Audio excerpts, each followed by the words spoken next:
মহিলাকে খুনের পর জ্বালিয়ে দেওয়া হয়েছে দেহ। মালদার চাঁচলে দেহ উদ্ধারে ঘটনাস্থলের কিছুটা দূরে ছুরি উদ্ধার হয়েছে। তাতেই পুলিশের অনুমান মহিলাকে খুন করে জ্বালানো হয় দেহ।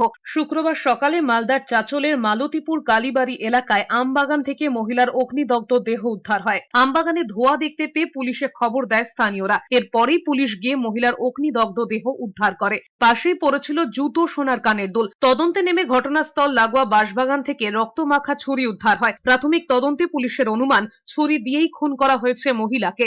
এটা ম্যাঙ্গো অর্চার্ডে মালাতিপুর চাঁচল।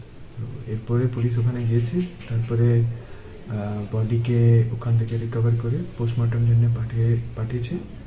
আর কাছাকাছি যে সার্চ গ্রিড আছে আমরা সার্চ করেছি, ওখানে কিছু জিনিসপত্র আমরা পেয়েছি। এর উপরে আমরা এখন কাজ করছি। হোপফুলি যে ভিকটিম আছে ওর আইডেন্টিটি আমরা এস্টাবলিশ করছি।